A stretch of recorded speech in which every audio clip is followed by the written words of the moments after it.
Welcome to பார்வதியம்மாச்சி சமையல். இன்றைக்கி நம்ம பார்க்க போகிற ரெசிபி என்னென்னா, ஒரு அருமையான ஸ்வீட் ரெசிபி தான். ப்ரெட்டு வீட்டில் இருந்துச்சுன்னா போதும், நம்ம டக்குன்னு 10 நிமிஷத்தில் அந்த ஸ்வீட் ரெசிபி செஞ்சு கொடுக்கலாம்.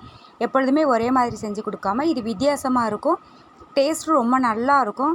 கண்டிப்பாக நீங்கள் வீட்டில் ட்ரை பண்ணி பாருங்கள். இந்த வாங்க வீடியோக்குள்ளே போவோம். இந்த ரெசிபி எப்படி செய்கிறதுன்னு பார்ப்போம்.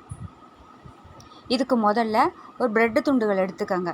ஒரு 6லேருந்து 7 ப்ரெட்டு, நான் எடுத்துருக்கிறது ஒரு 7 ப்ரெட்டு எடுத்திருக்கேன். உங்களுக்கு எவ்வளோ தேவையோ நீங்கள் எடுத்துக்கோங்க. இது மீடியம் சைஸாக இருக்கிற ப்ரெட்டு. அதை நல்லா பிச்சு மிக்ஸி ஜாரில் போட்டுக்கோங்க. இதுக்கு அதிகமாக எண்ணெயோ அதிக அளவு தேவைப்படாது, ரொம்ப நல்லா இருக்கும். நல்லா மிக்ஸி ஜாரில் போட்டு கொரன்னு பவுட்ரு பண்ணி வச்சுக்கோங்க.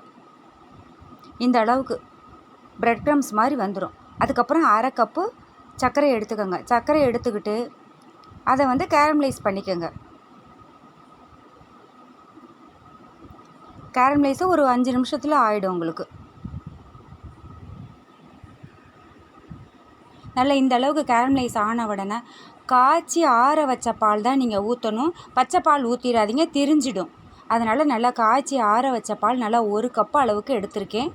இது மேக்ஸிமம் உங்களுக்கு எப்படி ஒரு 1/4 லிட்டர் பாலாவது இருக்கும். இது இந்த கப்பில் அளவு நல்லா ஊற்றிடுங்க. ஊற்றிட்டு உங்களுக்கு பார்க்குறதுக்கு இப்படி தான் உங்களுக்கு கட்டிப்பட்ட மாதிரி இருக்கும். அது கொஞ்சம் நேரத்துலேயே கொதிக்க நல்லா கரைஞ்சி கொடுத்துடும். 2 நிமிஷம் அப்படியே கிளறி விட்டிங்கன்னா இந்த அளவுக்கு நல்லா கொதித்து வந்துடும். இது தெரியாது. இதே நீங்கள் கொதிக்கிற பச்சை பாலை ஊற்றிட்டிங்கன்னா திரிஞ்சு போயிடும். அதுக்கப்புறம் ஒரு பேனை அடுப்பில் வச்சுட்டு 2 ஸ்பூன் நெய் விட்டுக்கோங்க. நெய் விட்டுட்டு அந்த நம்ம ப்ரெட்டுன்னு பவுட்ரு பண்ணி வச்சுருக்கோம் பார்த்தீங்களா, அதை போட்டு நல்லா வறுத்துக்கோங்க. நல்லா கலர் மாறணும். இது கூடவே ஒரு 1/4 கப்பு அளவுக்கு துருவின தேங்காயை எடுத்து வச்சுருக்கேன். அதையும் போட்டு நல்லா 2ஐயும் சேர்த்து நல்லா வறுத்துக்கோங்க. நீங்கள் டெசிகேட்டட் கோகோனட் போடுறதா இருந்தால் இப்போ சேர்க்கணுன்னு அவசியம் கிடையாது. நான் எடுத்துருக்கிறது பச்சை தேங்காய், அதனால் துருவின தேங்காய்னால் இதிலே போட்டு நல்லா வறுத்துட்றேன். இது உங்களுக்கு 2 நாள் வச்சுருந்தாலும் கெட்டு போகாது. நல்லா இந்த மாதிரி கலர் மாறணும். நல்லா கலர் மாறின உடனே நம்ம ஏற்கனவே கரைச்சி வச்சுருக்கோம் பார்த்தீங்களா, கேரமலைஸ் பண்ணி வச்சுருக்கோம்ல பால், அதை சேர்த்துருங்க. அதை சேர்த்துட்டு நல்லா கலந்து கொடுங்க. நல்லா வெந்து கொடுத்துரும். வெந்து கொடுத்து இதுக்கு எண்ணெயோ நெய்யோ அதிகமாக தேவைப்படாது. வந்த உடனே ஒரு 1/4 கப்பு அளவுக்கு பால் பவுடர் சேர்த்துக்கோங்க. சேர்த்துட்டு ஒரு டேஸ்ட்டுக்காக தான், ரொம்ப நல்லாயிருக்கும். பாலும் ஊற்றிருக்கோம், பால் பவுடரும் போட்டிருக்கோம், நல்லாயிருக்கும். நல்லா கலந்து கொடுத்துருங்க. கலந்து கொடுத்துட்டு இதில் ஒரு 1/4 ஸ்பூன் அளவுக்கு ஏலக்காய் தூள் சேர்த்துக்கோங்க, வாசனைக்காக. 1/4லேருந்து 1/2 ஸ்பூன் சேர்த்துக்கோங்க. சேர்த்துட்டு நல்லா கலந்து கொடுத்து சுருண்டு வரும் அந்த பதம் அளவுக்கு நல்லா கலந்து கொடுத்துருங்க.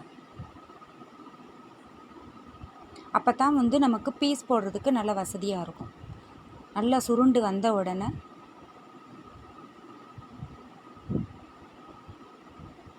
இந்த அளவுக்கு நல்லா பதமாக சுருண்டு வரணும். சுருண்டு வந்த உடனே நான் ஏற்கனவே ஒரு பிளேட்டில் நெய் தடவி வச்சுருக்கேன், அதில் கொட்டிட வேண்டியது தான்.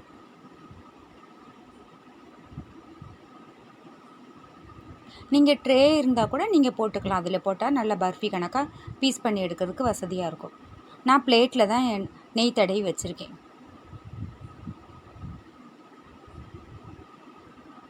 அதில் கொட்டிடுங்க. கொட்டிட்டு நல்லா சமப்படுத்திடுங்க. ஒரு ஸ்பூனில் லேசாக நெய் தடவிட்டு சமப்படுத்திட்டிங்கன்னா அது நல்லா ஆறின உடனே பீஸ் போட்டுக்கலாம் வேணுன்ற அளவுகளில்.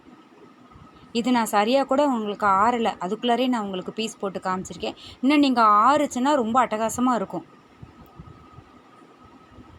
இது வாயில் வச்ச உடனே நல்லா கரையிற மாதிரி இருக்கும். கண்டிப்பாக வீட்டில் ட்ரை பண்ணி பாருங்கள். இந்த வீடியோ உங்களுக்கு பிடிச்சிருக்குன்னா லைக் பண்ணுங்கள், ஷேர் பண்ணுங்கள், சப்ஸ்கிரைப் பண்ணுங்கள். மறக்காமல் பெல் ஐக்கானை கிளிக் பண்ணுங்கள். தேங்க்யூ.